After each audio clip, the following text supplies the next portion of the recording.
Welcome to The Braveyard.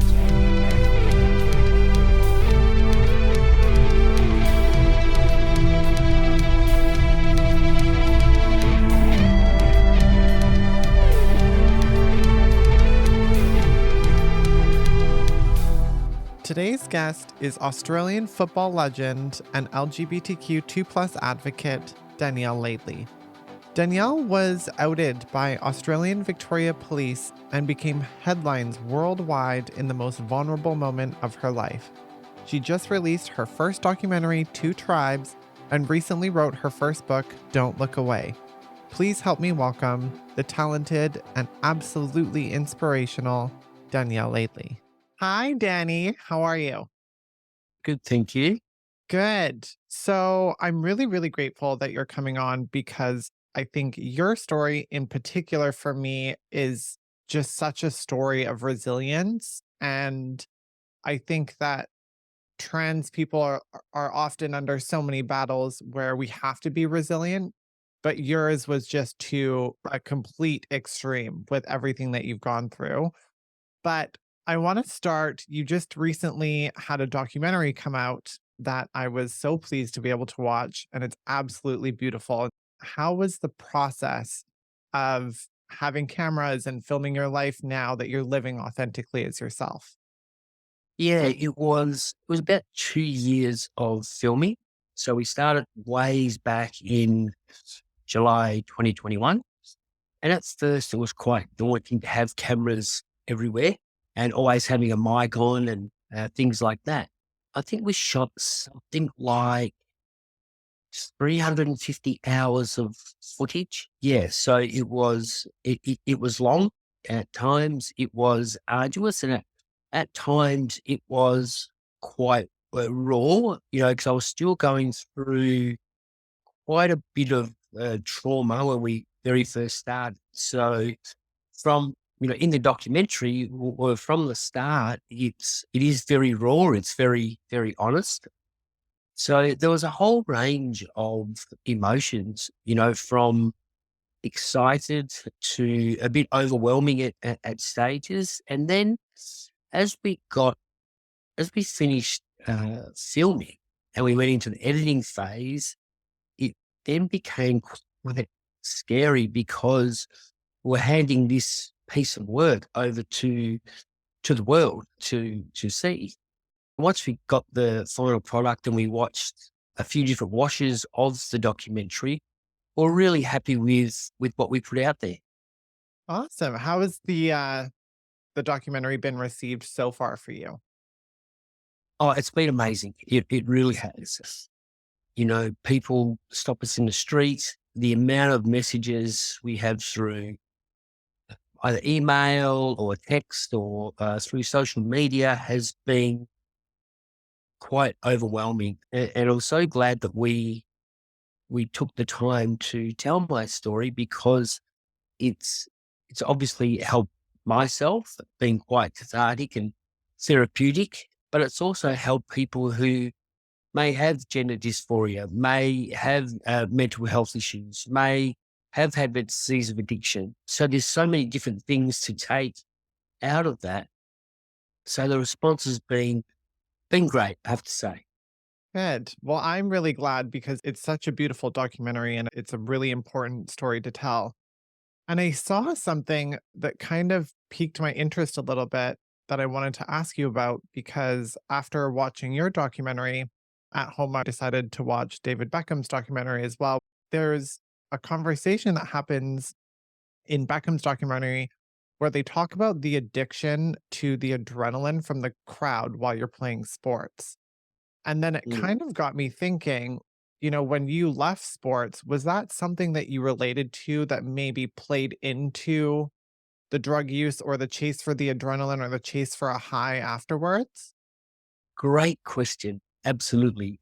My disease of addiction in my family goes back many generations on the male side, right through to my great great great grandfather, all alcoholics, basically self harmed, committed suicide, or took their own lives. And I was very scared of that.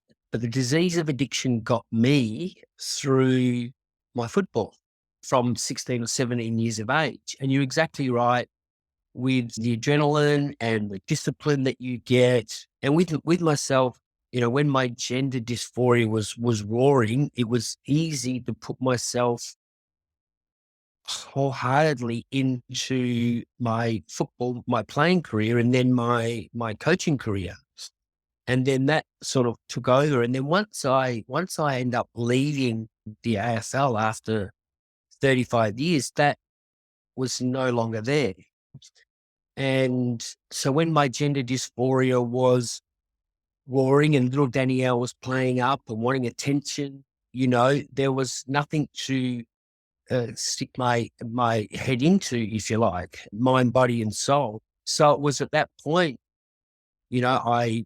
I started to gamble, which I hadn't gambled my whole life, and then got bored of that, and then started to consume way too much alcohol, and then I didn't like hangovers. And then at 48 years of age, I got introduced to cocaine, and that all those mechanisms that you talk about was exactly what David Beckham was talking about in his documentary, where you need that adrenaline, you need that being part of that team, you need to be.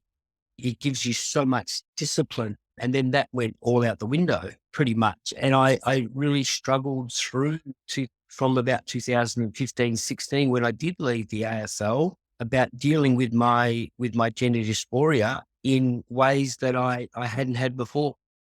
Right. And I feel like that it's like another level of feeling lost because, you're not just going through your gender dysphoria and feeling lost within your body, but then you're out of the AFL and you're also feeling lost without your team and what that next step meant for you. So that's a lot to try and go through as a person and also be finding your own identity away from sports and within your own body.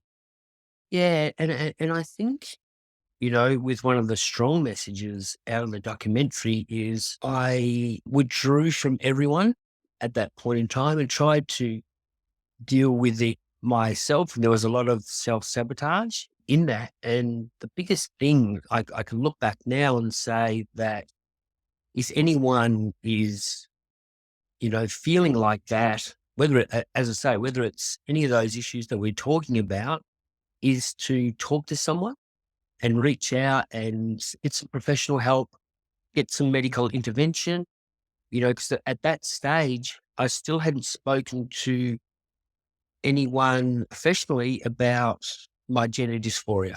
And then it wasn't until, I went through, drinking and gambling and drugging that my life got so bad. It just, one day when I was seeing my counselor, it just came out about the gender dysphoria, and then was like, oh my God, I've just told someone. What am I going to do now? And they were so understanding, and I'll be forever grateful for that, because from there, it happened very quickly to finally go and sought some medical help and finally be diagnosed. Because obviously, I had a fair idea my whole life, but, you're still unsure what this thing is, and the shame and the embarrassment that comes along with it, particularly being in the AFL industry where, no one had ever firstly come out as transgender or gay for that fact. So, Mhm. the fear of what my colleagues, people I played with, people I coached, what they would think of me was just so very overwhelming. And how was it coming out and seeing, because you've seen the documentary a bit about how the AFL has come back into your life in a very unexpected way from what you initially thought. What was it like realizing that everything you were scared of ended up actually being the people that were the first to come to your aid? Yeah, and that part of it, I probably would never have thought about that, because just the initial, the fear of that was just my first and foremost thought. And then with the way it came out, they very quickly sort of gathered the troops, so to speak, and rallied around me, firstly to make sure if I was okay and my family was okay. And then they played a huge role in, rebuilding, my person and my authentic self, and being so wonderfully accepting of that. And, I'll be forever grateful, because not everyone has that. So I've been very lucky to have that uh, greater family, if you like, wrap their arms around me and make sure I'm okay, and yeah, just put a lot of positivity around my life. Mhm. And we're not going to touch into like everything about the story. If you don't know exactly everything that's happened, listeners, please go and watch Danielle's documentary on Stan. But when you talk about the way that everything came out, there's a few things that I just wanted to touch on very briefly. One is kind of a tough question for me to ask, but because there's this dangerous narrative being pushed majority by, right-wing extremists about trans women being predators, and then how your story came out, do you feel like you contributed in some way to the negativity of that narrative? And if you do, what do you feel like you can do now moving forward to try and correct that? All I can say is, the way it happened, it was an ex-partner. We had a property together. She was two-timing me, so to speak, which I didn't know about. And I was trying to get her out of my property, and she wouldn't do that. It made it very difficult. And, she went to the police and was, being a bit of a smarty pants. And she said, "Oh, I've gone to the police and didn't do anything." And then I said, "Well, it's out of your hands now. They can do with what they wish." Well, then about 5 hours later, she rang me back crying, "I didn't mean this to happen. I didn't mean this to happen." And yeah, it just blew out from there. Yeah, I only can take responsibility for my 50% of the relationship, which I have done through uh, talking it through with my family and my friends and the law.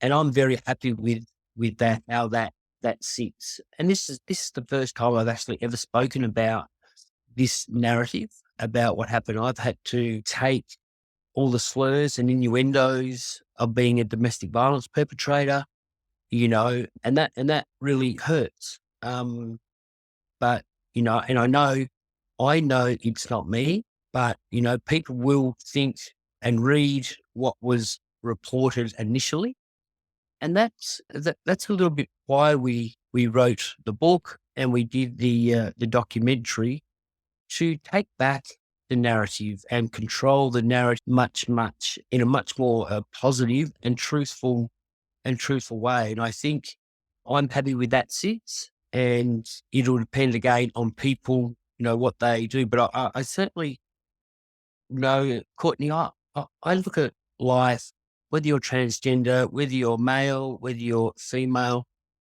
you're either a good person or you're not a good person. And I know from my heart of hearts that I'm a good person. I want to be loved. I want to love. And, I think that's the case with human beings. So people can judge me with, how they see me now, because I know at that point in time, and it's not an excuse, and it was a reason. Yes, I was drug affected, and yes, I did make phone calls and I did send texts. And I can say, quite funnily enough now, that I got just as many texts back the other way, probably even more, which, I didn't go to the police. I was just trying to sort it out between ourselves. But I would So like to I pause here for one sec because that I think is the important part of this narrative. First of all, just thank you so much for having this conversation with me for the first time, because this is so important and it's so brave of you. And I think that there's a lot of respect here that's due that hasn't been paid, because when the story came out and when I first heard it, without being your friend and knowing who you were, they very much made it look like this, you know, person that was in a major sports league had been stalking somebody and is a predator and is trans. And they were outing somebody and then labeling them again, a trans woman, as a predator immediately. We've never mm, talked about the fact that the messages were responded to. This was a partner. It made it seem like this was somebody that maybe didn't even know you, that was just constantly mm, getting this. And so we talk about this narrative. And that's why I asked, if you think that this contributed negatively to that out of your control, because this was, again, something that was completely untruthful and then was damaging to you because you were outed because of it.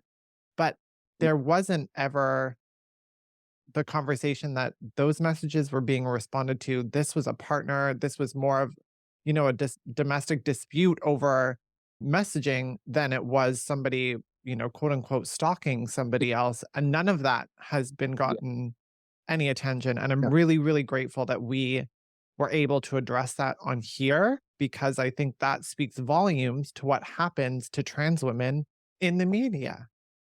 Yeah, it was, first of all, the stalking, and then what happened with with the police. That the narrative was quite easy. Or let's just the trans part. Let's pick the stalking part, and let's tell a story about this. And it was so wrong in regard to the person that I am, and it's now taken me over 3 years to rebuild my person and myself. And as I say, this is the first time that I've spoken as deeply, with the issues that happened back then as I have. And I'm extremely grateful for it because I think that this side of the story is so important because of the narrative that was created around it that was out of your control.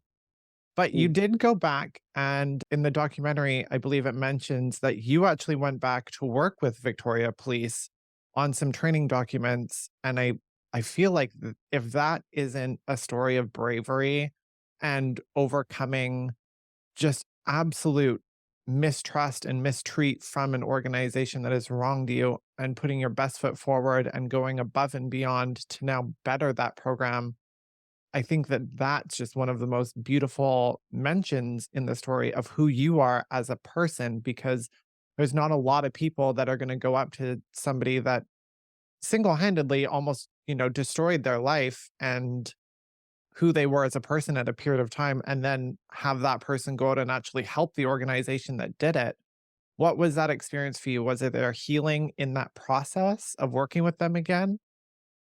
Yes, there was a little bit of healing, and I suppose how it came around, and because I've only just been welcomed and supported into the trans community because I was too scared to be a part of it, so to speak. And then when all this sort of happened, I what I did was I started to read and research the relationship, particularly in Australia, but also around the world. I was able to find quite a few reports of the relationships between police force and the transgender community, and the gap was wide and widening by the minute. And I thought I can perhaps do something about this. So then worked with Victoria Police in putting together some training aids, if you like, and now they're in use for all new police officers who come into that space, which I think is a wonderful thing. 100%. And I think that that is such a testament to who you are to be able to go back in to the people that did so wrong to you. When, and this is kind of my last question on this topic, but when you called the police, because also another misconception was that the police were called on you, you were arrested. You actually called the police on yourself. Did you realize in that moment that you were presenting female and that that was going to lead to somebody possibly recognizing you? I at that time, I was living as myself, just quite privately. The only place that I wasn't was in front of my children at the time or at my place of work.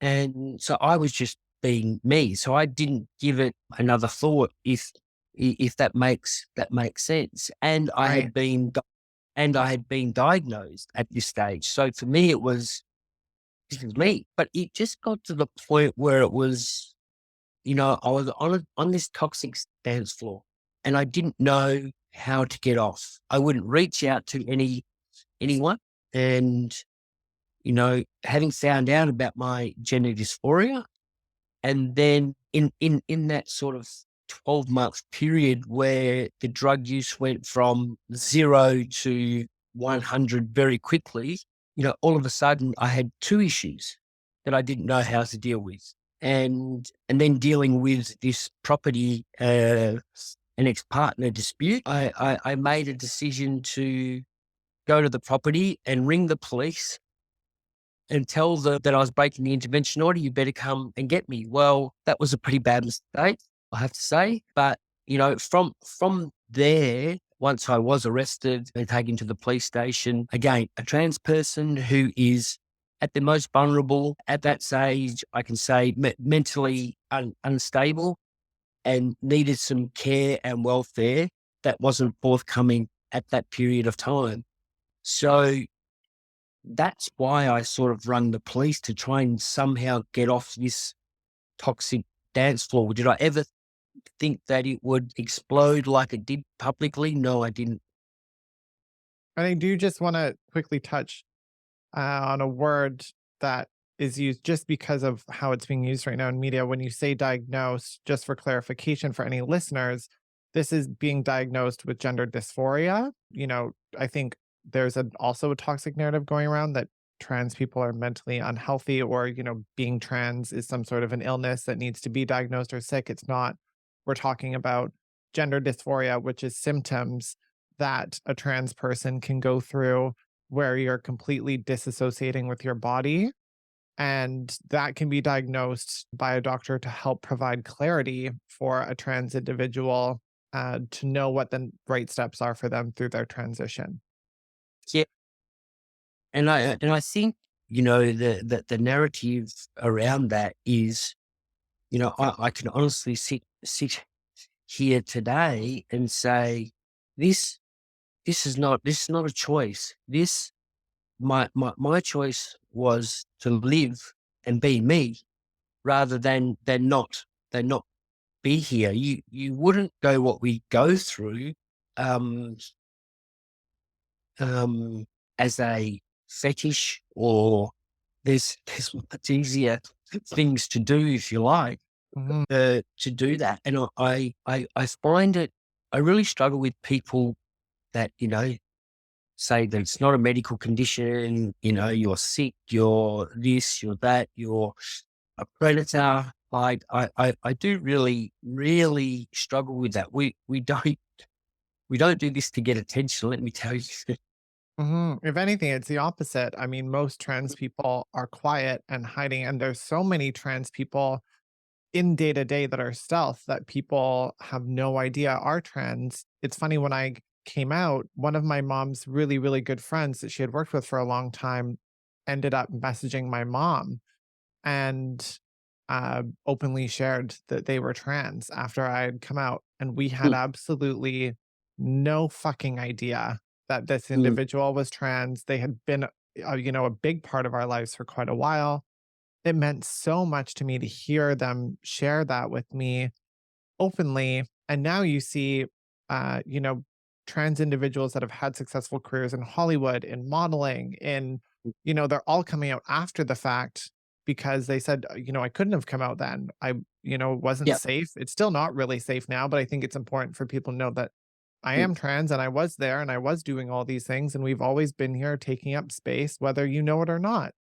yeah, But it's not a decision for anybody that feels that they're in the wrong body to try to make themselves feel right and be able to show up in the world authentically as themselves. Why would you go up against adversity and the amount of discrimination that trans people get on a day to day for fun? Like, it's not, there is no choice here. It's just you're doing it to survive. And now you're picking a life that sometimes comes with, a lot of other obstacles, but it's better to face the other obstacles as yourself and in a whole situation, speaking spiritually, being able to feel whole and present and within your body, that gave me the courage to go up against adversity because that was more important than Yeah. not wanting to be here.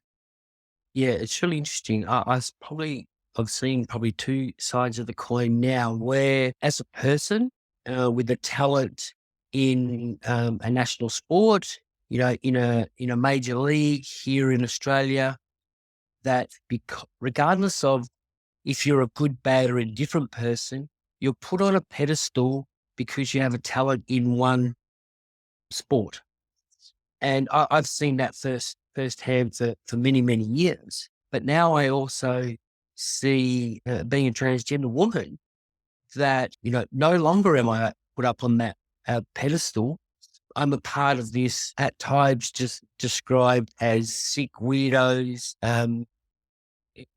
minority group of people. And I think, wow, that's why I said before, you're either a good, bad, or indifferent person, regardless of who you are. And I don't think that that narrative is too kind to trans people. And I think by telling my story and doing the work that I do is about educating people and getting them to understand a little bit more. Because what I've found is, by meeting people and talking to people, once they have a little bit of an understanding, they go, I actually get that.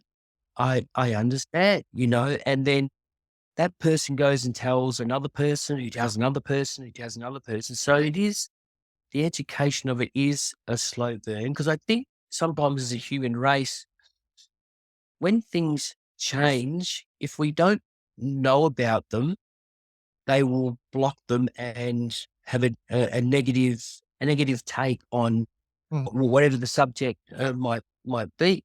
And in our case, it's being transgender. So for us to speak openly and honestly about it, I think is a great thing. And I think the education comes down to human connection because so much of the hate that I get online, you know, it's it really just comes down to people that are keyboard warriors. But 99% of the time, when you sit down and have a conversation with somebody that has a legitimate point that they want addressed that is based out of fear or, Mm, lack of education or whatever it is, being able to sit down at a table and talk about it, even if you don't walk away sharing the same point of view on the subject, but having mm, a better educated understanding of it allows us as human beings to be more compassionate for each other.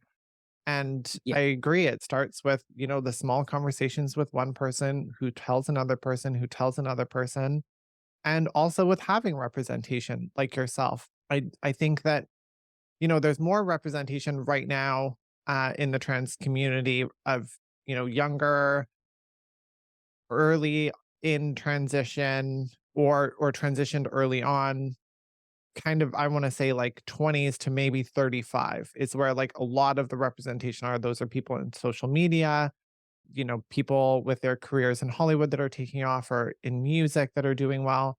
But you see less and less of trans elders or people that are coming out later in life and their stories. And so I think especially for parents that are struggling with their kids' acceptance to be able to look at you in your documentary and see you choose love and positivity and how you show up in the world as inspiration is beautiful. And I think it's so important because those stories aren't really being told right now. mhm, Do you yeah.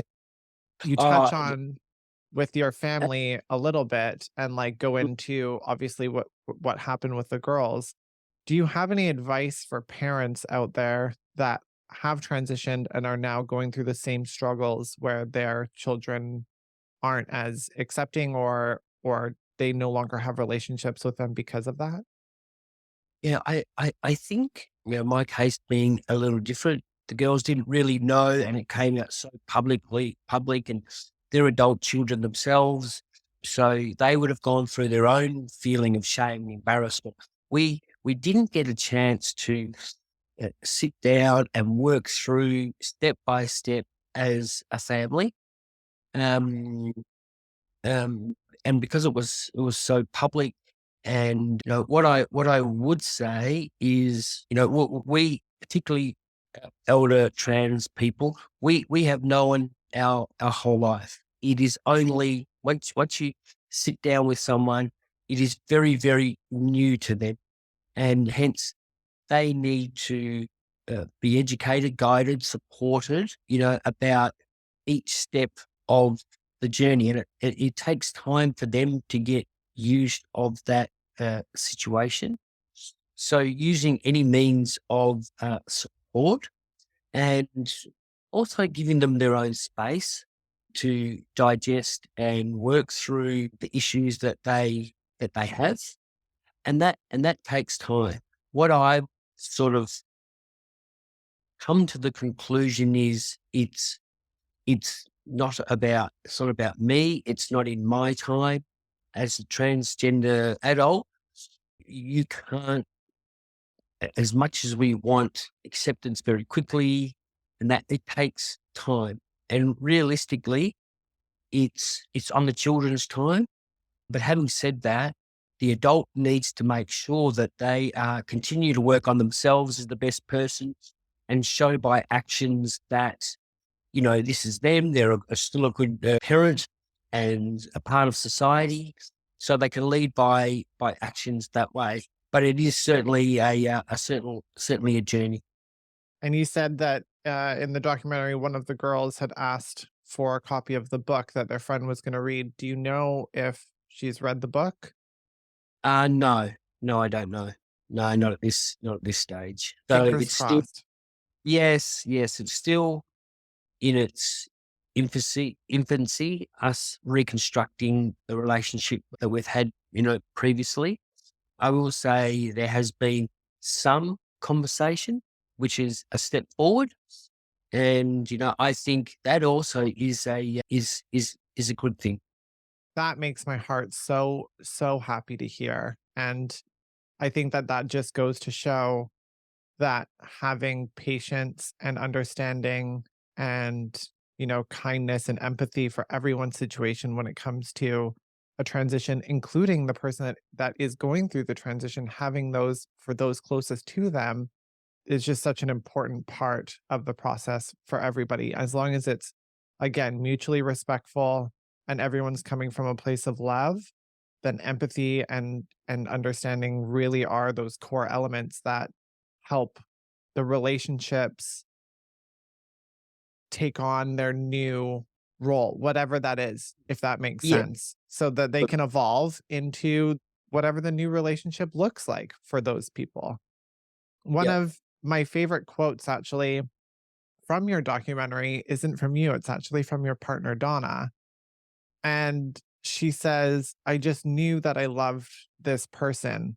I don't understand what's so hard for people to get that you can just love another human. And I almost teared up listening to that because I was like, it there is a narrative that trans people are unlovable and we don't find love or that we'll struggle to find love or whatever it is. And just hearing your partner be like, I don't understand what's so confusing that you can just love somebody for who they are was really beautiful because at the end of the day, that's what it comes down to. And she's obviously been a massive support for you going through this process. How has that been now that your relationship has been able to kind of step out of the documentary? You have some more time of your life back, and now you can kind of explore what that love is with each other. How has that been so far? It's still been particularly busy. We haven't had a holiday in 2 years, and so we're off to Bali for Christmas and New Year we're going for about a month. We have a villa over there. So this will be the first time we actually just get to spend a good chunk of about 3.5 weeks with each other and doing whatever we want to do. That might mean sitting by the poolside. It might mean going for walks. It might mean going shopping. So we're really looking forward to that. Who We have enjoys our shopping more, you or Donna? Oh, we're both pretty good at it. Donna is actually very good at finding stuff for herself. She's a great shopper, but also for me, I have to say she has a large influence on my fashion, and I suppose that's why we do enjoy doing that together. Mhm. And We always look beautiful, so she's doing something right. probably not this morning, just getting out of bed, only 10 minutes before we got here, and putting on a little bit of powder and getting a cup of tea, and You look yeah, wonderful. thank you.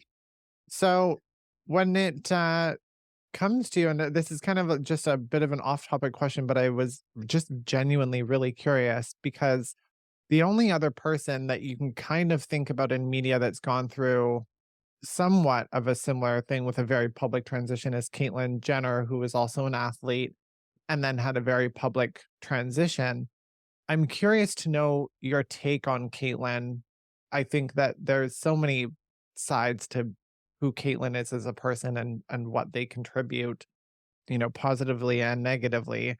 But what's your opinion on Caitlyn coming from a sports background, publicly transitioning and knowing what some of that experience is like? Yeah, probably yes, the sporting background, being a Olympian, but, I suppose it's more from the Kardashian programs, and, being in that, it was quite it was very public, and, it all happened it looked like it happened so very, very quickly. What I was sort of interested in was assimilation into the trans community. And, I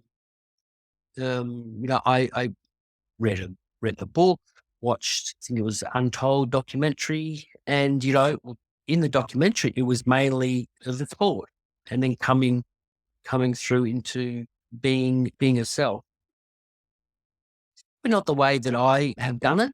I, Politely I answering this I'm question. I'm a quite an introverted person, and, the work that I'll do supporting the transgender community is subtly, and not getting on my soapbox, or being the head of a protest, or anything like that. I think, but that's for me. Um, um, I mean, I don't and think she's done that either, though. I mean, I know that she's a figurehead in Fox News, but I don't necessarily know if it's advocating for trans people. Again, like I'm not super up to date on Caitlyn, and I know that Caitlyn had a documentary style show that or reality style show that came out that I thought was not contributing to conversations in a very constructive manner, but there was so much representation on the show. It was almost like a double-edged sword for me where I'm like, I feel like this is, contributing to a really toxic narrative in one form, but on the other form, you have other trans women that are being part of this debate and are there's representation of all of these beautiful trans women sitting at a table. And so then you kind of have to think as a trans person, like when a trans person isn't necessarily supporting the community, but they're bringing so much exposure to important conversation topics. It's such a double-edged sword where you don't really know, and she was almost outed as well. She came out later in life, she was a sports player, she was almost outed, but the yeah, you see the way that you handle yourself and how you show up for the community, the way you handle conversations and topics and take responsibility. I feel like I don't really see the same from her where, you know, I I would hope that somebody transitioning at that point in their life was so excited to be themselves and then support, anyone coming through the door behind them and hold that open. yeah, That's something that I think that you're doing, which I love and respect. yeah, it's a good point that you make there. I remember early doors. It might have been her first interview with a very famous news reporter in the States. And her name escapes me right now. But anytime she, and this was in the first few years, she would go back and speak to this lady. Oh, I forget her name. And in the early days, and I thought that she was really, Is it Diane Sawyer when she did yeah, Diane Sawyer? Yeah, yeah, yeah, yeah. yeah, yes, yes. So, and I really like the narrative of being transgender and gender dysphoria and explaining the whole thing. And I thought, for younger transgender women, that's the narrative they're looking for. That's that's what the education, that is the support, that is the, oh, that's me moment. Um, and I got those moments through watching those early narratives. After that, well, you touched on it a fair bit this morning, yeah. But I think more of that from any mature transgender woman, and I keep it quite simple like this, that whatever I say, whatever I do is being me and being authentic to self. But what I'm in the same breath, I'm breaking down barriers for, yes, the current generation, but the next generation is coming through, and the following generation, so that they can live life with less barriers than what we have, Uh-huh. or and slowly. That's quite simply how I look at it. And I honestly, I couldn't agree more. I think that what you do is beautiful. I think the way that you tell your story is beautiful. I'm so grateful that you have allowed us to elaborate on some of those situations that you went through in the past today and the narrative that was created around it, because I think that there's such a genuine, just miscare of information in the media, especially when it comes to trans women, and you showing up and correcting that and using your voice to explain everything that happened. And I also respect how you didn't do it up until now, because you were respecting everything that was happening in the court. You were taking a responsibility. You really just owned it and, took it on the chin, for lack of better expression, Mm. in order to be respectful to all the parties that were involved there and are now getting the opportunity to talk a little bit more. And I think that you are just such a beautiful person. I think your story is so resilient and inspirational for all trans people, but specifically for trans people that are maybe still struggling a little bit later in life. You're such a role model of, and I don't mean this in a rude way, but basically what happened to you is almost the worst possible way that you could have to go through something like that.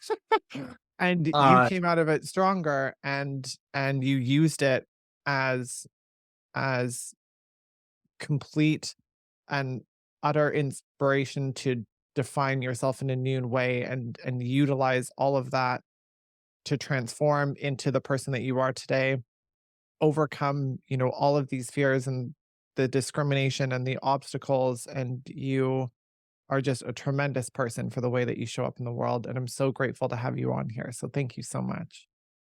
Thank you, Courtney. It's been wonderful to chat to you. You're doing such a great job yourself for our community, and it's been a privilege. I consider it one as well. And we're definitely going to keep in contact. I'm sure there's a ton of other conversations that we can have about other things, but Yep. thank you so much for sharing your story. Thank you. All right, friends, that wraps up today's episode of The Braveyard. I want to give a massive, massive thank you to Danielle Laidley for coming on and sharing this story. She has never shared her experience from her perspective and her point of view of everything that was such a massive story and massive headlines. I think that the way that she's carried herself and the way that she's handled her situation is such an inspiration for everybody. And the way that she's bounced back in her life is hopefully something that not only trans people can take away from, but anyone that's going through struggles in their life, to choose their happiness, to use their voice for good, and to continue working on themselves to be the best person that they can possibly be to show up in the world. So, massive, massive thank you to Danielle. Next week, we have another amazing guest, Alicia Silberg, who is the profound writer of the book Unemployable, and just an all out inspiration as well. I can't wait to get into the conversation. We go into a ton of topics from work and business and tech, all the way down to her experience writing the book and growing up in South Africa. This is definitely a conversation that you don't want to miss. But for now, I'm Courtnei Lee, and we'll see you next time at the Brave Yard.